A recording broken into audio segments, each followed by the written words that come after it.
All right, I just want to thank everybody for coming. Everybody is joining, which is fantastic. We will get started sharply at 12. So we'll give it a few more minutes. And then, like I said, we will get started with our content.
We are going to get started.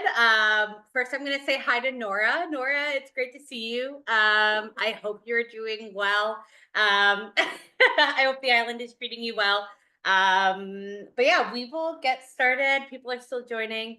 But I want to thank everybody for taking the time to join today and come and spend an hour with us talking about our new webinar, Resilience and Recovery.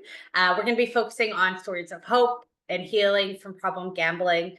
My name is Mackenzie Doms, for folks that may not have met me before. I am currently the youth outreach worker for the Youth Gambling Awareness Program, or YGAP, in the Hamilton, Burlington, and Brantford region. I'm also super thrilled to be joined today by Renato, the Manager of Policy and Community Sustainability and Social Responsibility at OLG, and Joanna, the Regional Manager of Play Smart Centers for the Southeast region of Ontario. I'm also joined today by my wonderful co-host, Shireen. Thank you so much, Mackenzie, for that wonderful introduction. And we are so excited to be with all of you today here at our webinar. As Mackenzie mentioned, my name is Shireen, and I'm the program coordinator for the Youth Gambling Awareness Program. I'm really excited to be here to share some insights, but I'll be primarily monitoring the chat as well as being in charge of sort of our interactive opportunities throughout the webinar, such as launching polls. So feel free to share your insights and questions in the chat, and we'll have a question period at the end if you'd like to have your questions then. But back to you, Mackenzie. Fantastic, thank you. Before we really dive into today's content, I wanted to take a minute just to kind of talk about YGAP, the work we do. My assumption today is that most people watching today know what YGAP is, but for the people that don't, we are a province-wide prevention and education program that serves communities across Ontario. So, for example, like I said, I'm in Hamilton. Shireen is in the GTA right now. We have coworkers in Ottawa. We have coworkers in Kingston, in Niagara. So if you're in Ontario at the moment, you probably have a YGAP worker assigned to your area. And we kind of do this education program by delivering interactive workshops through community partnerships, but also school partnerships. So we're fortunate to be able to go into those classrooms and really spend those precious time with those kids, those youth that kind of need the education. Yeah, we're focused on raising awareness, like I said, and we talk about the risks of gambling and promote healthy decision making. Perfect. So, today we're talking all about resiliency, and I think a big part of that is how people cope. So whether it's with stress, anxiety, various triggers, at this point, I would love for you to put in the chat some of your favorite coping strategies. So it could be something small that you do every day when you're sitting in the car and there's a traffic jam and you're getting frustrated, or it could be something big that you do in those moments that are really challenging. I know for me, something super, super simple is just eating my favorite food, right? Like beforehand, I was eating a bear paw that's sweet, right? Help me kind of settle a little bit. Shireen, is there anything that kind of works for you? Yeah, for me personally, I love to see my friends. It just brings me joy. Honestly, just seeing the people that you love, it really brightens up my mood. Another thing is definitely listening to music, which is amazing because we have someone in the chat who has shared the same thing. We also have so Mhm. many different coping strategies, such as listening to podcasts, going to the gym, taking a walk, deep breathing, which I think are very essential for mental health as well as your physical health. But yeah, sounds good. And Mackenzie, back to you. Those are the coping strategies we have so far. Fantastic. I know listening to music is a big one for me too. It can really change your entire mood. Um, yeah, I love listening to music. Okay, so as we move through our webinar, we are actually going to start to take a look at some real stories from some people who had real personal experiences with gambling. So first individual that we are going to focus on, and that kind of really stood out as we were researching, is Fyodor Dostoevsky. He's actually a well-known journalist and novelist. He wrote The Gambler, which you can see the cover of the book on the screen right now. It was a short novel that was set in a hotel and casino, and it was actually heavily influenced by his own experiences with his own gambling addiction. Interestingly enough, he actually completed this novel in 1866 under a very strict deadline to pay off his own gambling debts. And I think this is a really interesting example because it shows us and reminds us that addiction, like especially gambling addiction, is not a new thing, right? It has been a part of our society for eons, for a long time, and it really continues to affect people in a really real ways today. I'm going to pass it over to Shireen to share another example. Yeah, thanks so much. So on the screen here, we have Brian Maloney, and you can notice right off the bat, there's a lot of information there. So we'll go through his story very quickly and see how this sort of ties into some of the conversations we're having for today. But Brian Maloney was a Toronto banker in the 1980s, and he actually worked for CIBC. His coworkers described him to be a very easygoing, hardworking coworker, right? Just right off the surface. That's how he was described and perceived as by his peers. However, Brian Maloney had actually experienced problem gambling. So what this looked like was casual bets here and there, going to the casino every now and then. But then it started to escalate to high stake wagering, and this took place in Las Vegas casinos. And it actually got to the point where he embezzled over $10 million from CIBC to fund his gambling activities. And so lots of consequences came from this, such as impacting his career, kind of the personal toll, whether that was mentally, physically, and also how he was perceived by the public. Public trust was also being detrimented from this entire situation as well, and also financial consequences. So lots of people were no longer trusting of financial institutions due to this scandal. But I think what's really important to recognize, and kind of one of the takeaways that I see from this story, is on the outside, Brian Maloney was seen as like very much, put together, hardworking, and he was described in so many ways where it didn't seem like he was actually experiencing hardships in his personal life. And I thought it's really interesting to note that, many individuals in our daily life may be going through some challenges and some hardships, but we are unable to sort of detect that from, just based off of their appearance. And I think this story wonderfully highlights kind of the balance between the both. And ultimately, I think one other thing I'd like to mention is silent addiction. And so silent addiction is, seeing that Brian Maloney had undergone, these challenges and hardships that, he was going through it silently, kind of bringing back the conversation we had beforehand.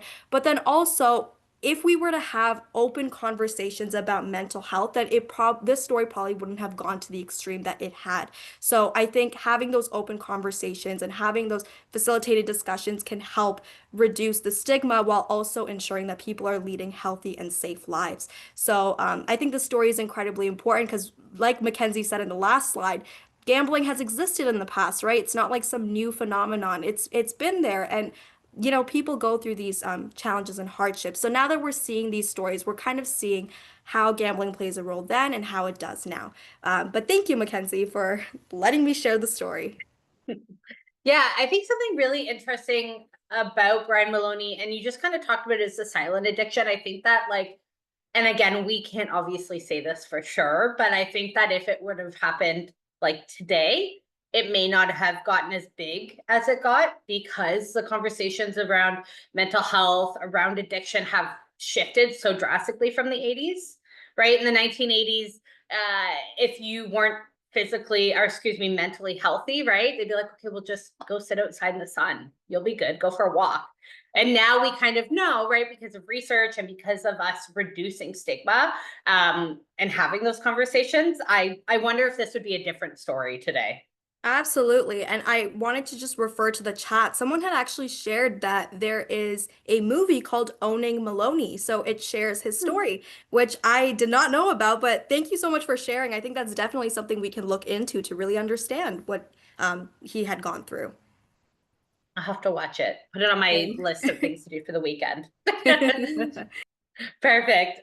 So we are now going to move on and look at some historical figures that had their own challenges with substance use or mental health.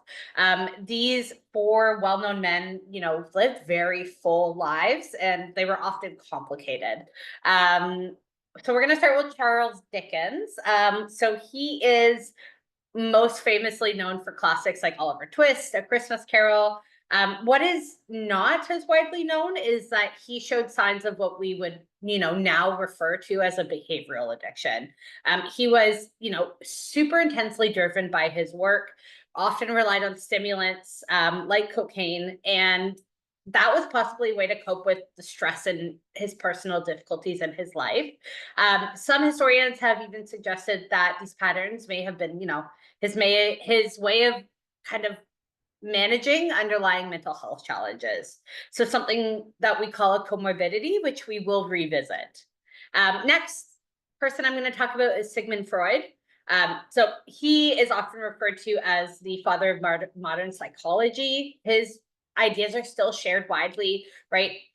We still base so much on what he found out and what he knew to be true. He battled addiction, though. He was a regular user of cocaine. He originally believed it had medical benefits, but then later in his life, he really experienced those long-term mental and physical effects. Shireen, I'm going to pass it over to you to talk about our third individual. Yeah, so I would wanted to share about Thomas Edison just because I think reading his story had some personal connection to me because I had actually seen a similar situation, very similar to Thomas Edison. But Thomas Edison, based on the screen's information, he had consumed a wine infused with cocaine. But in addition to that, with further research, we sort of understand that Thomas Edison had attention deficit hyperactivity disorder, in other words, ADHD, as well as dyslexia. And the reason why I find this story touching and more personal for me is because when I was growing up in elementary school, we actually had another student in class who faced some of these challenges as well, such as ADHD and dyslexia. And I think this goes back to sort of the treatment that he faced in the classroom, such as, labeling, the name calling that would take place. Then it got on to stereotyping and making those assumptions and judging. And then ultimately it got to a point of separation and discrimination where no one in the class wanted to work with him on school projects or even interact with him in general. And I think it's so interesting to see that when we see Thomas Edison, I'm sure most of us know who Thomas Edison is, but he is like the founder of all things electricity, right? He is not defined by, his ADHD or his dyslexia. He is defined by someone who has invented so many like wonderful things for our world today. And I think it just goes to show that all of those judgments and fear and stigma that's associated with things that people go through on a daily basis, it doesn't define who they are. They are not the problem. They're just people that are experiencing the problem. And I think this is why this story has touched a personal part in me. But what do you think, Mackenzie? Yeah, I don't know. I know, personally, I went to the Vincent van Gogh exhibit. If anybody has been fortunate to go, it's like an interactive kind of thing. And they did talk about that. And I had never known that Van Gogh kind of went through those experiences. And I think knowing that, I think deepens my, I don't know, deepens my respect for this person. Right. It's so common that people have comorbidities. And I think these are just four examples of that. You know, comorbidities exist in over 96% of individuals who are going through problem gambling. You know, it highlights how interconnected mental health challenges are. All of these people, your friend, right, having dyslexia and having ADHD, you know, it's important that we kind of look at people as their whole person and not just, you know, their problems or what they're going through. Awesome. Okay. So we're now going to look at athletes, which I think is a hot conversation. I know that personally, Shireen, I'm sure you're having these conversations as well with students and teachers and parents around athletes and gambling. So our first example, which is like I mentioned, me and Shireen are from Ontario. So our hometown team here, the Raptors, Jonte Porter, he actually pleaded guilty to a federal conspiracy charge after admitting that he intentionally withdrew from games. So basically, he was match fixing. He would, you know, text his friends or the bookmakers on the bench and be like, "Hey, I'm not going in," and basically faked an injury. You know, the scandal not only led to a lifetime ban for this individual, but also raised serious concerns about the integrity in sports. And this person is young. He was in his early 20s. So yeah, he's now banned from the NBA, which is obviously the professional basketball league in North America, but he's also banned from international play. Our next individual here is Ivan Toney. Ivan Toney is an England national team striker. So he plays football or soccer, depending on where you are.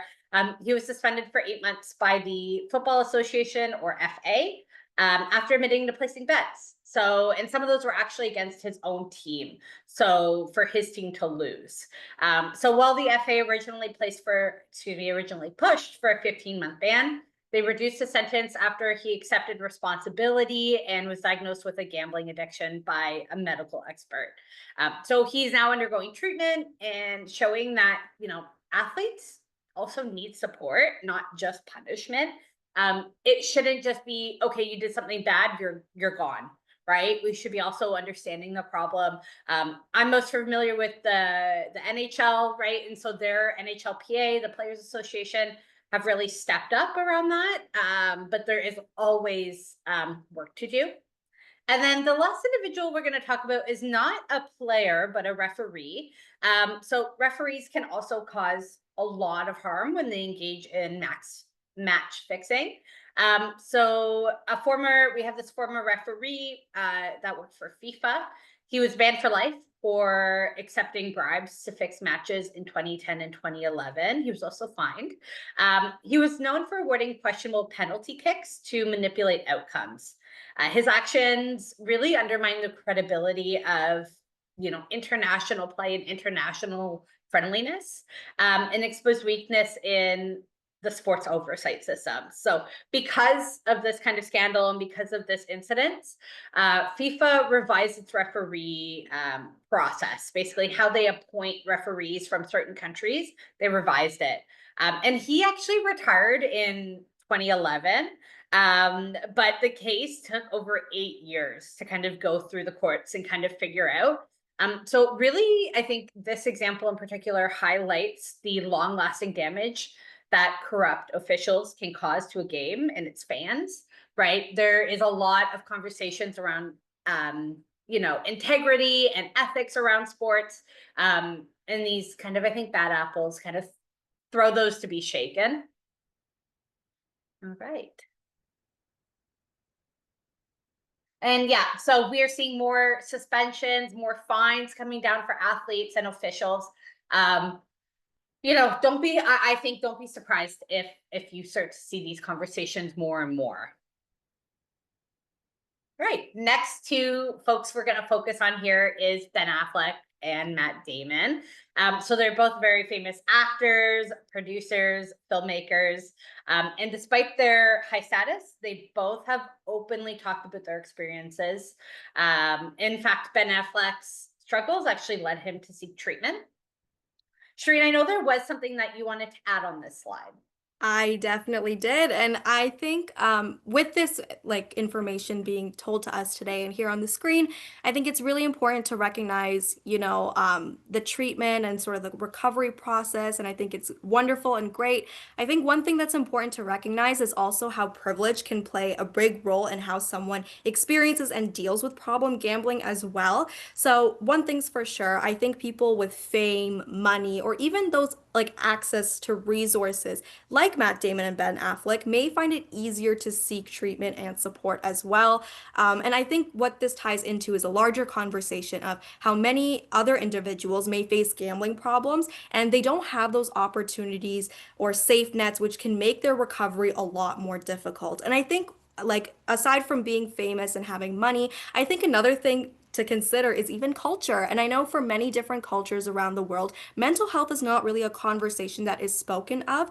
And I know for my culture personally, it's not much of a conversation. Now today there is, but there's still stigma associated with that. So even if there are people in my culture that are seeking support and want to find those resources for their mental health, sometimes it's about priority, right? Like if I was a young kid and let's say I was going through something and I asked my mom to find me a therapist, the conversation would be more so like, oh, we need to use our money for these responsibilities. We don't have money allocated for that. So it's having those conversations as well and recognizing how there are multiple different barriers in people's experiences, and that can sometimes create limitations between the individual and finding those resources as well. So I think that's an important conversation and part of a larger discussion to have, but that's something that I found really interesting. So thanks, Mackenzie. Back to you. Awesome. We are now going to actually listen to Ben Affleck share a little bit about his experiences in a role that he did. So I'm going to play the video and then we'll chat a little bit about it afterwards. When you entered into it, because and you've spoken openly about it recently, your own struggles with addiction. There are a lot of similarities between you and Jack Cunningham in the movie, but it seems like there were two tracks going here as far as your motivation for doing the movie. One is, helping other people, because it's a great message. Even when you talk about your own struggles openly, I think it's a great message for other people to get. It really helps other people. But also there was part of it was helping yourself. I think that part of it I'm sort of assuming, but I would imagine that it was a productive movie for you to do on that level. Yeah, I mean, it's a little bit complicated because, as you say, I'm a recovering alcoholic. I've definitely been through that. I'm very open about it. I don't, and I'm open about it for one reason, because my life is public and that's just the life I live. That's not a choice I made. Right. Whether you want it to be or not, right. So it's going to be out there. Discussed. So yeah. I feel like if that's going to be discussed, then I'm going to discuss it in an open way. And hopefully a byproduct of that is, as you suggest, that somebody might say like, well, if he can kind of like go through it or more specifically really kind of demonstrate that you don't have to be defined by these issues. A lot of people struggle with whether it's addiction or compulsive behavior, shopping, gambling, porn, sex addicts, drugs, opiates, alcohol. I mean, you can see the tendrils of this thing kind of spread out. You see how wide food. I mean, there are a lot of people who are gigantically obese because they're eating to soothe their pain, not because they're hungry. By the same people, they're people who are starving themselves because they think that gives them some sense of control over them. All these kind of behaviors, I think, extend from a place of people who are suffering in some way or another, and they're trying to find a way to make themselves feel better. And I think the value, if there's value in me talking about being a recovering alcoholic, is that that doesn't have to be who you are. Doesn't have to be the label on your head. I think people are afraid to acknowledge this stuff sometimes because then it becomes like, oh, that's him, he's a drug addict, or oh, that's so and so, they're anorexic. This is so and so, they're he's a compulsive eater, he's a porn addict. Any of this stuff, it's like you are not your problems. I don't want to paraphrase Kanye. You know what I mean? It's like you are a complicated person, part of that is, yes, the difficulties you face, and a bigger part of that is how you face them, how you get over them. And I mean, if there's anything that I'd like to sort of represent, if there's, in terms of my own story, and I'm not really interested in becoming the spokesman for this, I'm not an expert or whatever, but because I made a movie about alcoholism, I think it's incumbent upon me to be honest about it. I would say that, like, I would hope that people can feel like, this doesn't have to be who you are, doesn't have to last, and can get better. Simple. Hey, yeah, I think that is pretty interesting clip. And I'm going to be honest with you, before prepping for this webinar, I didn't know Ben Affleck's story. I didn't kind of look into it. But I love that he explicitly says, you are not your problems, and this does not define who you are, right? He said, you can move past it. And it's interesting that his experience is portraying a character with similar struggles, similar addiction, like led him to kind of, like, it was kind of cathartic in a way, right? He was able to explore themes of self-forgiveness, redemption, and he also really highlights the importance of looking beyond his past mistakes and looking past people's past mistakes in general. But, people can grow and people can heal, which is also, I think, very, very important. Okay, we are now going to look at some kind of stories of current celebrities. Not that Ben Affleck isn't current, but maybe some ones that you didn't know actually had challenges with mental health or substance use. Shireen, can you let me know if you can see the examples? Yes, I can. And we see Sir Elton John in his beautiful pink suit, ready to go for your elaboration. Fantastic. So, Sir Elton John, a classic in his own right, an icon, looking wonderful in a pink suit, like Shireen said. I actually dug in a little bit more to this picture, and Little Nas X gave him the suit, which I think is so great. But he has been open about his stories with addiction. Early in his career, was actually afraid about what his peers would say, about what the public would say. But he was able to go into treatment in the early 1990s and was able to kind of get a new viewpoint on life, right? He was able to kind of take what he learned and start making healthier decisions for himself. Right. Next person we will look at is Tim McGraw. If you are into country music, you know this gentleman. My stepdad loves country music. He loves Tim McGraw. Tim McGraw has also been open about his own substance use. He, through his recovery, really realized how important his wife was and that his family was, really highlighting the need for support for people who are going through this. And he also talked about how his wellness and his health was also a big factor, his mental health and also his physical health, and making sure he was good in that sense. And then finally, we are going to look at Robert Downey Jr., also known as Iron Man for some people, also a iconic celebrity, in my opinion.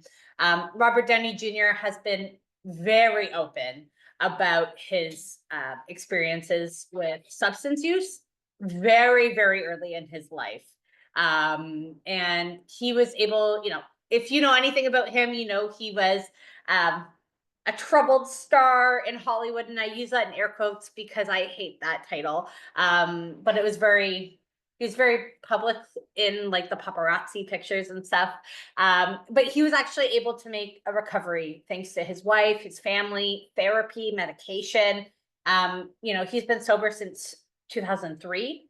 And I like Robert Downey Jr.'s story because it shows that, even if you maybe didn't start off on the right foot, maybe you have a rocky foundation, you can get and create a really successful life for yourself.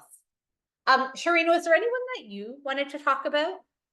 Yeah, I think when we were looking at all these stories initially, it reminded me more so of a personal example. Not like I knew the celebrity personally, but I did grow up watching her, and that is Jeanette McCurdy. So Jeanette McCurdy was a wonderful and famous child star in Nickelodeon shows, such as iCarly and Sam and Cat, for those of you who grew up on Nickelodeon. And although she was fantastic in her role, she was actually experiencing a lot of hardships such as emotional abuse, exploitation, eating disorders, and the list unfortunately goes on and on. And so all of that was ultimately tying into her strained sense of self-worth. And so these challenges were experienced through pressures from her family and in her personal life, but more so it was like stemming mostly from Nickelodeon and her time working for that industry as well. So, as she was wanting to share her story and to share her experiences, she was actually told by her family members, her peers, and her colleagues to stay quiet on sharing her experiences. And it even got to the point where Nickelodeon offered $300,000 for her to stay silent about her story. And I think with all of this in mind, like she was worried about her public perception and pressures from her family. A lot of questions like she started to ask herself, such as, like, are they going to judge me for this? Will I be hated for this? And so that fear ultimately created a barrier for Jeanette to share her story. But what I find so touching about this was that she actually navigated through these hardships. And actually, she published a book sort of discussing her experiences growing up and being a child star, which then created this ripple effect. The book that she published actually inspired child stars in the industry to open up about their negative experiences and to start facilitating and creating that open dialogue. And then from this, it actually led to a documentary being released, and it's called Quiet on Set, for those of you that have heard of it, which further opened the conversation and allowed for accountability as well as recognition. So I think from that story, I just find it inspiring that being able to open up about tough conversations surrounding mental health can actually further facilitate opportunities for others to feel safe in their story, and it inspires others to share their experiences as well. So that's something that I wanted to share. Thanks, Mackenzie. Yeah, I think, talking about stigma reduces stigma. And I think that's a really good example of that. You had this whole industry that decided to speak up about these atrocities that were being done because one person was brave. So yeah, I love that example as well. Yeah, and I think this just goes to show us that, mental health issues, substance use, gambling, can affect anyone, regardless of how old they are, regardless of what gender they are, their culture, their education, how much money they make, right? It doesn't matter. I heard the phrase early, working in this field: addiction doesn't discriminate. And I think that is something that is important to remember. Okay, so we are now going to look at the continuum of gambling. So when we look at how gambling, and we can also open this up to substance use, they exist on a continuum. So people can experience a wide range of involvement, from no use to, more serious, ongoing, chronic kind of issues. So something that's important to take in mind and take into consideration is that some involvement can be low risk, right? And people often gamble or do substances for social or recreational benefits. Gambling in a casual setting with friends might feel fun and harmless, especially if you're setting budgets and setting limits. But when someone starts spending more time and more money and is more involved in it, it can really lead to harm in a bunch of different ways, affecting not just them, but their families, their communities, whatever those communities might look like. And it's important to remember that people can kind of move either way along the continuum. So someone can go through a period of risk, make a change, and then kind of return to low risk, or go the other way. So these four, I'm sure as you've been reading along, are kind of our four stops, or our four train stations on our path here. So no use. This one I think is kind of obvious. Choosing not to use substances or gamble, you're not going to have any negative effects because you're not doing anything risky. Our second stop here is our low risk. like I said, this is when people do it for fun, for entertainment. The most important piece in this is that we're setting limits and that we're able to stick to them. So if it's a young person going to the casino with friends, you know, and they set a budget of $50, they're able to stick to that $50 budget. Then that moves into stop 3, or risky problematic. So this is when, you know, it starts to interfere with our life, our school, our work, our mental health, our physical health, our relationships, our friendships. For young people, I always say as well that this is usually where people start to get involved that you don't want involved, right? Maybe parents, professionals, teachers, police officers. This is when things are getting more serious. And then finally, our stop 4, our dependent use, aka a gambling disorder or substance use disorder.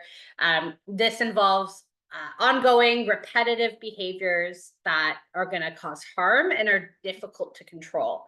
And I don't want to generalize, but most people at kind of stop 4 do need some outside support, whether that's family, whether that is a service, whether that is a counselor. Generally, people need some help in this stage, but not everybody. And yeah, like I said, it's important to recognize that people can move either way on this spectrum, right? And so because of that, it's actually never too early or too late to get support and to ask more, or to learn more, excuse me, about gambling or about substances. Right. So we're now going to talk about some services and some support options that are available for folks. So before I kind of go through them, it's important to recognize that there's no one size fits all solution, right? Different people have different problems and they need different types of help.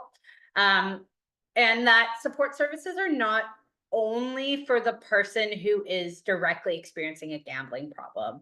If you are a family member that's been affected, if you are a friend, there are also supports available for those people. And most of these services aren't limited to gambling alone. Like we talked about, comorbidity is very, very common for folks that are going through a gambling addiction. And many also address, you know, anxiety, depression, substance use, other behavioral concerns. So we just have a snapshot of options available here. We have helplines, self-help, peer support, which is a fantastic option. For folks that may have not heard of that, it's basically when you're able to connect with somebody who's gone through similar experience as you. So that empathy and that understanding is actually like truly there. Outpatient, online resources, financial help. There's also my PlayBreak, which we are going to talk about in just a minute. I am going to reintroduce our lovely guests. But before we kind of move on to that, it's important to recognize that there is stigma associated with seeking help and also the type of treatment, right? So we look at Brian Maloney. Yes, generally people's understandings of addiction have gotten better, but there was stigma with him, right? He was like, I'm in a big position, I'm in a high up position, right? There was probably some stigma of him getting help. Stigma doesn't just cause negative feelings, it also reduces people's willingness to disclose their problems and get treatment that's effective for them. There's a lot of reasons why people might hesitate to ask for help, like worrying about confidentiality, right? Worrying about, oh my gosh, my problems are going to be public now, they're going to be aired out. Worrying about family, friends, neighbors, coworkers, or their communities judging them. Fear about the impact on their current or future job opportunities, and feeling that treatment won't help or that they're beyond being helped, right? Those are just a handful. There's many others, but it's important that we talk about this, because if we challenge stigma, it's going to make it easier for people to reach out. So now that we've talked about stigma, we've talked about different types of treatments, I would like to introduce you to Joanna and Renato, and they're going to share some insights about about my PlayBreak, which is just one kind of help that people can access. All right. And you folks let me know when you would like me to switch the slide. Great, thank you. Thanks for that introduction, Mackenzie. I was thinking as we're going through here, I saw someone comment from PEI, so I thought I should give a very, very brief description of what a Play Smart Center actually is before we kind of jump into this. So I work for the Responsible Gambling Council, or RGC. And RGC is contracted by OLG to manage and operate Play Smart Centers around Ontario. So we're in land-based gaming in Ontario, and then as of April of last year, we also operate in the virtual space as well, a virtual Play Smart Center. And our goal really is to deliver on information, assistance, referral for folks that we interact with in the gaming venues. Mackenzie spoke earlier about a continuum, and we really target our approach to having something to offer all people who visit gaming venues across that continuum. So from providing, information about how the games work and those kinds of things, strategies for safer play, reinforcing positive play habits, and all the way kind of along the continuum to, interacting with folks who might be experiencing some difficulties in their gambling. And we're going to speak specifically to the My PlayBreak program, which is one tool that people may choose to use if they want to make a change in their gambling behavior. So I will toss it over to Renato. Thanks, Joanna. And hello, everyone on the call. Thanks for having me on this webinar today. Great work that YGAP continues to do. I've joined a few other webinars, and this continues to be another one of your great projects. I'm here to speak a little bit about My PlayBreak. It's OLG's self-exclusion tool. So My PlayBreak is a program that we actually rebranded in 2022. We've offered self-exclusion since the late 1990s. And over the years, I've seen it evolve quite a bit from, when it first started out as being very site-specific to an individual casino to becoming province-wide, to eventually expanding into the charitable gaming sector. And also, when OLG first launched our iGaming platform in 2015, there was a self-exclusion program that was launched along with that. In 2022, we rebranded it to My PlayBreak, and Mackenzie talked a bit about stigma. We wanted to really get away from that and make the program more appealing and have a friendlier tone to it. And we felt that My PlayBreak was the right program name to come up with. So essentially, what it is, it's a voluntary and confidential tool. It provides players an opportunity to take a break.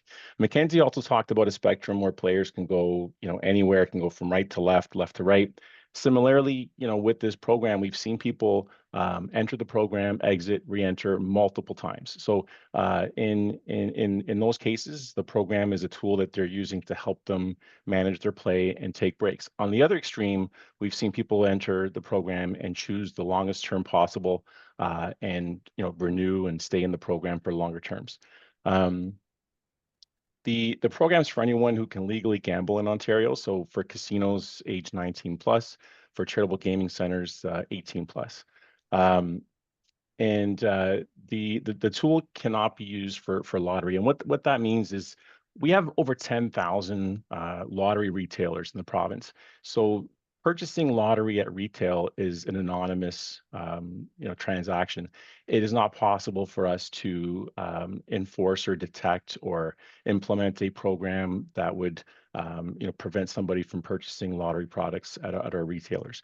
However, where lottery is sold that is within our control, like for example, on our iGaming platform on the olg.ca, if you account-based platform, self-exclusion does apply to that. So when somebody does register for self-exclusion or for My PlayBreak at our land-based casinos, that makes them ineligible for our iGaming platform. And if they were to register for My PlayBreak on olg.ca, it renders them ineligible there as well.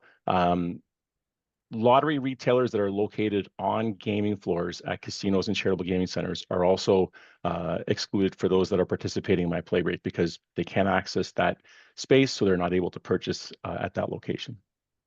One thing I want to really make clear, though, is our My PlayBreak program only applies to casinos and charitable gaming centers that we conduct and manage, like OLG conducts and manages, and our OLG.ca site that we operate. It does not apply to the iGaming operators that fall under iGaming Ontario. So sites like, for example, FanDuel or BetMGM or Bet365. Any questions so far from anybody? Or I guess we'll see that in the chat. If anybody does have anything, we can go to the next slide.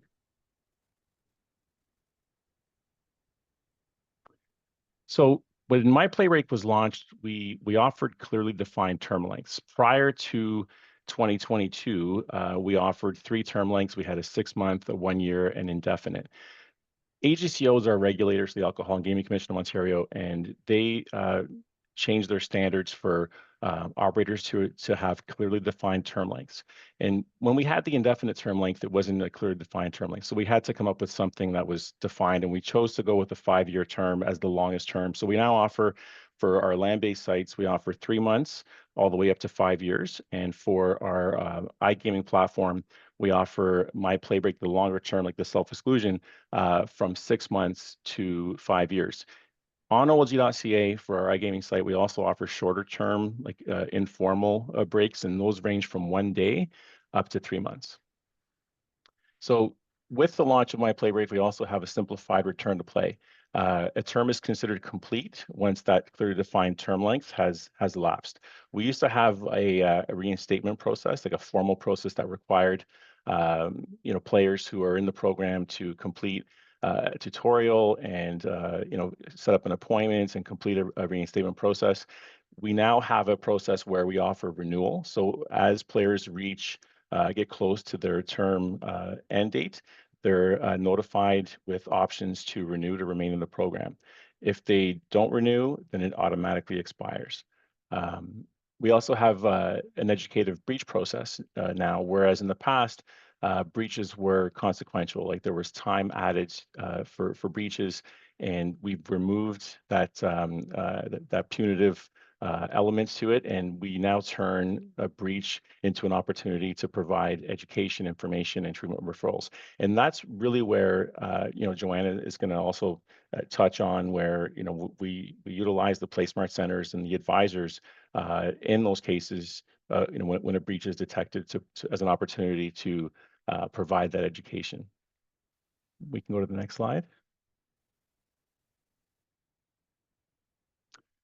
So talked a bit about this already, but this basically just covers off the different lines of business and the term options that are available for each. So for OLG.ca, for land-based, and the online virtual registration is a piece I haven't talked about.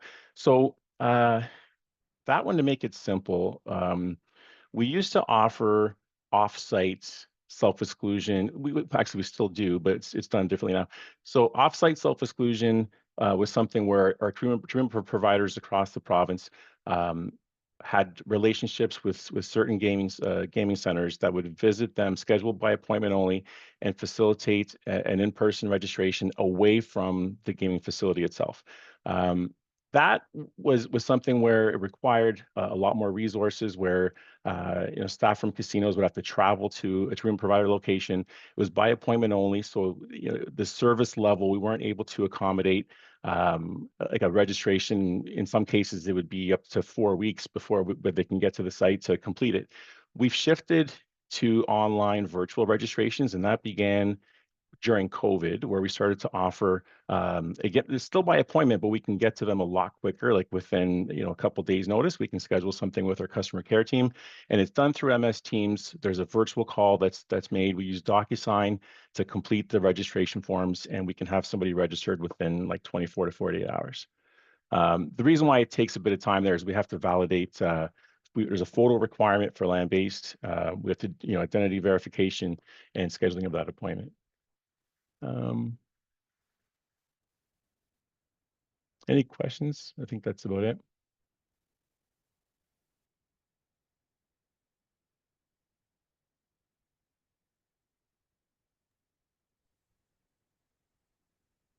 I'll pass it over to Joanna.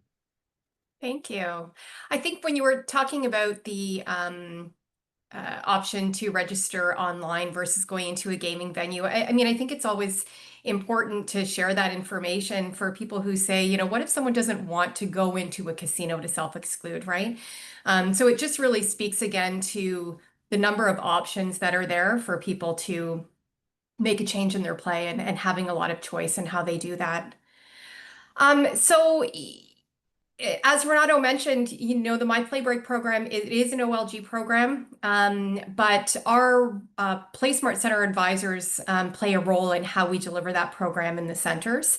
So I just want to kind of speak to that a little bit. So, I mean, first of all, we really take, just before we kind of get into what happens in those sessions when someone comes in to self-exclude, we really take kind of a strengths-based approach when we're talking to people who are wanting to make a change. So we, you know, oftentimes the first thing that happens when someone comes in and has decided to self-exclude is, you know, we're offering an affirmation or congratulations for making that decision to take control over their play.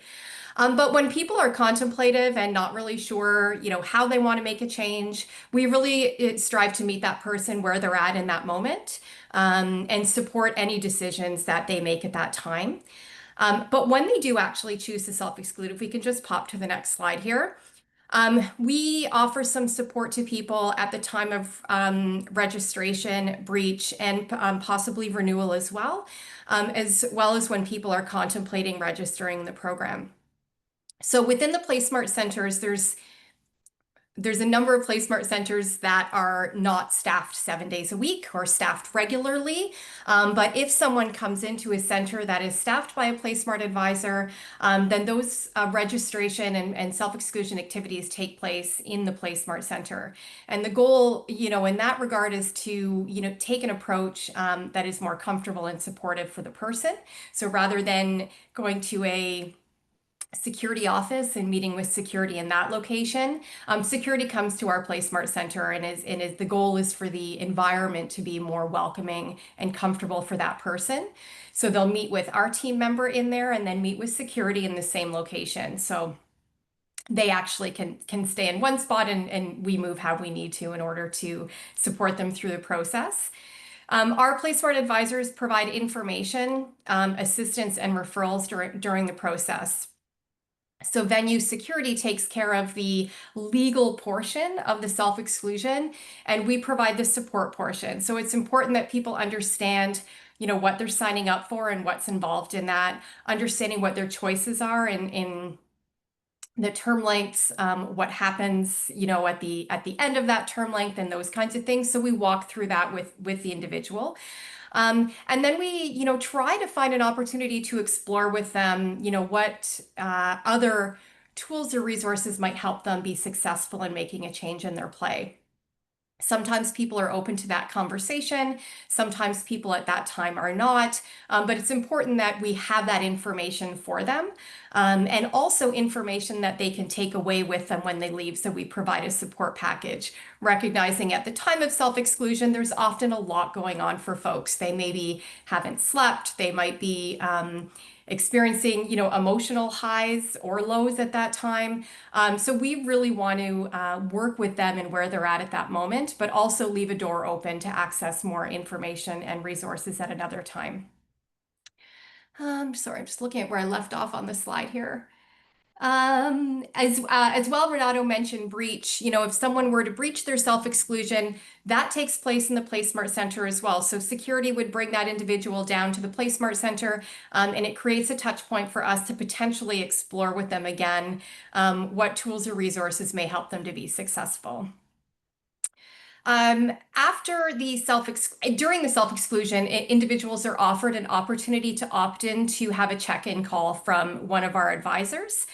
Those are embedded in the process of My PlayBreak. So even if the PlayBreak takes place at a location or during a time frame where our team member is not there, that would still be offered to the person by security. And that would be someone from RGC who is reaching out by phone within the first 2 weeks of their self-exclusion to check in and see how folks are doing. And that can often provide another opportunity to explore other supports or resources that may be helpful in that person's situation.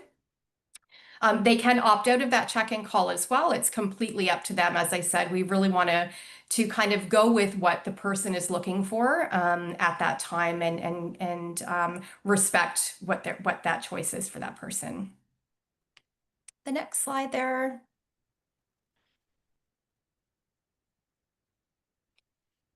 So as I said, we want to introduce our program, introduce our role, and also our confidentiality policy. It's often helpful for people to understand that we don't work for the casino because we are in casinos, and understanding how we're different and what our role is in the process. We're not enforcing self-exclusion.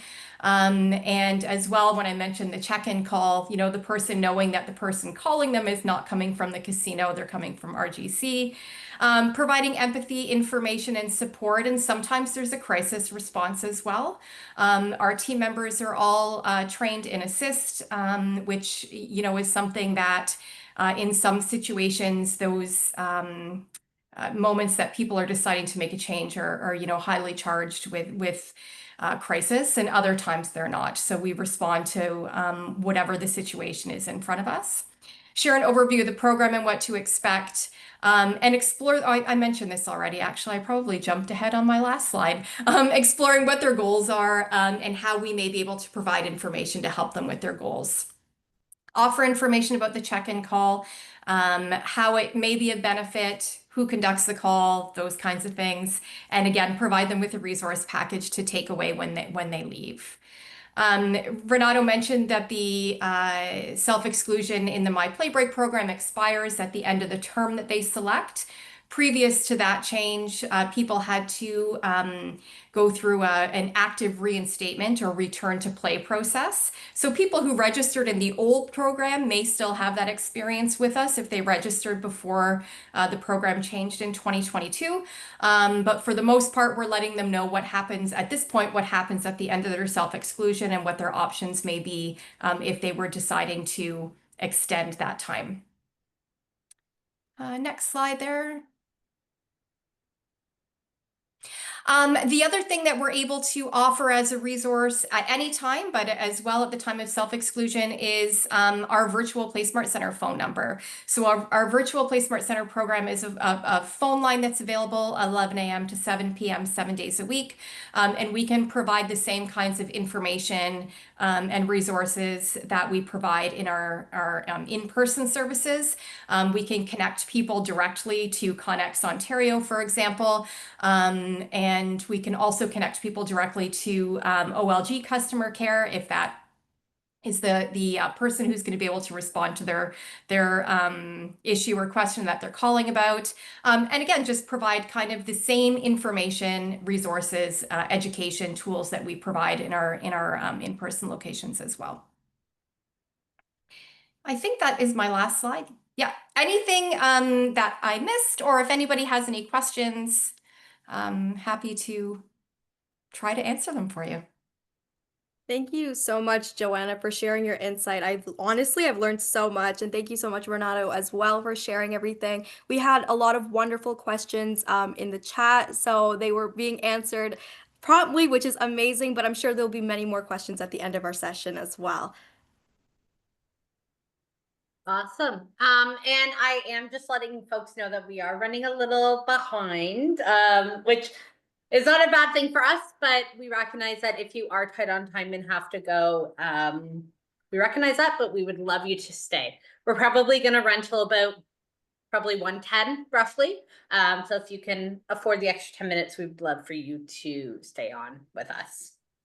All right. So as we move forward here, we are now going to look at 4 stories of real people. So we have Chantel, Yasin, Kevin, and Carol. So Shireen in the chat is going to post a link for the stories. Perfect. I see that she has done that. So we invite you to just click on each one, read through them, and as you read through them, take kind of note either in a notepad beside you, in your head, maybe on a notepad on your computer. We wanted you to take note of the 5 following points. So when or why their problem started, the negative effects, the warning signs, their attempts to seek help, and then their treatment and recovery and kind of what that looks like. So I'm going to give you maybe 2 minutes until 1 to kind of read through those stories. I'm going to catch up on the chat while we do that.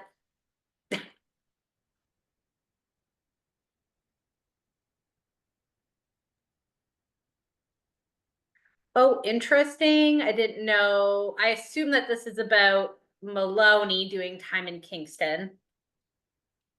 That is, yeah, that place is very haunted.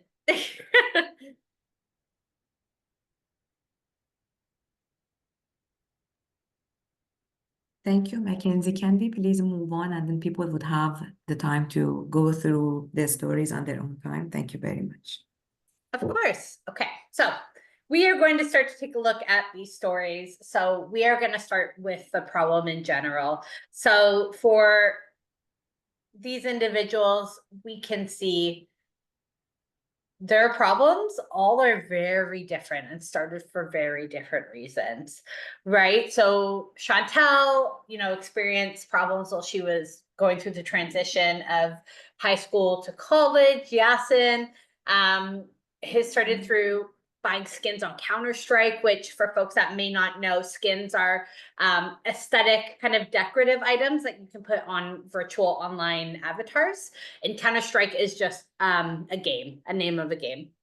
Kevin, right, he was an only child and kind of fit that social pressure.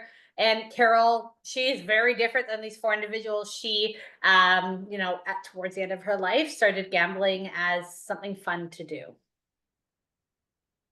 Okay, so our negative effects and warning signs, again, they all look very different. Chantel was avoiding folks, isolating herself. Carol as well began isolating herself. Kevin started becoming dependent on substances and really having a negative view of himself. And Yasin, right, would spend the money from his part-time job basically quicker than he earned it. Okay, their attempts to seek help, again, all look kind of different. Something that I think is really interesting is Carol's story, actually, because it goes to show the power that family support can have.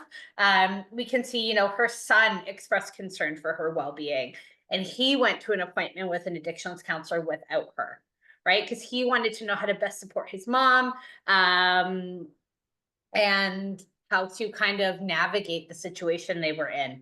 And yeah, like Mina said, all these stories are real, but their pictures and their names are fake, are changed just to protect their confidentiality. Okay, finally, their treatment and recovery. Again, looks very different. Chantel and Kevin, right? They were able to kind of turn into peer workers. They volunteer to facilitate presentations about mental health, and Kevin is working as a recovery coach. Yasin was able to get support at school, and Carol, we always kind of joke that Carol is our YGAP grandma. We love her, but she got a dog, and that led her to going outside and visiting new communities of people. But at the end of the day, really, we can see that these gambling, mental health issues, substance use, they impact people differently. And so, like we talked about, it's important that we, recognize that people start for different reasons, people go through different things, but really the main thing here is that they're successfully in recovery, right? These people were able to start making healthy choices and choices that were going to support them lifelong. Okay, so we are now going to move into our poll questions. So Shireen is going to be launching polls here. Yeah. So I just wanted to say very quickly, sorry, Mackenzie, for interrupting. I just wanted to say, as I launch these polls for the next few questions, they will be up for a few seconds, and then we're going to be sharing the results. Thank you, Mackenzie. Continue. Perfect, thanks. So our first true or false question here, a reoccurrence can be common as is a part of the recovery process?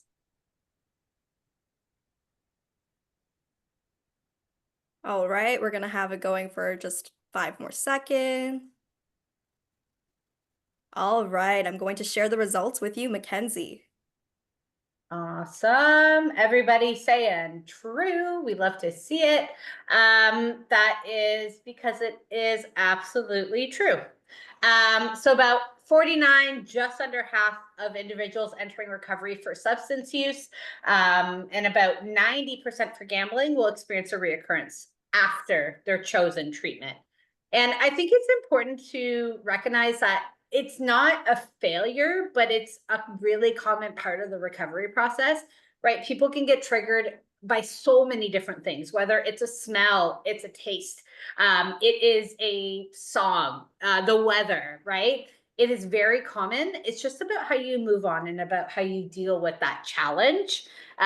It's just a part of the journey. That's kind of how I like to phrase that. Okay, our next true and false question here. Gambling is a choice and people can stop gambling at any time. What do we think? All right, 5 more seconds. Hey, everybody's saying false. So if you have ever attended a YGAP webinar or a workshop before, other than this one, you will know that we love trick questions. And this is actually both true and false. So we know that a gambling disorder, or excuse me, gambling can lead to a gambling disorder. And it is a dependency that stops people, or that, excuse me, keeps people from stopping. So if someone is in that, recreational stage, for them, maybe this is true. But for someone that has a dependency, it is false. And yeah, we know that it's not about the money, it's about the fact that gambling can provide an escape for folks. Okay. I believe this is our last true or false question. Problem gambling is treatable and people can recover from it. Yeah, that was quick. You guys are quick. I'm gonna give it a few more seconds and I'm gonna share. All right, here are the results, Mackenzie. Excellent. Yeah. That is because it is absolutely true. There's a great quote here.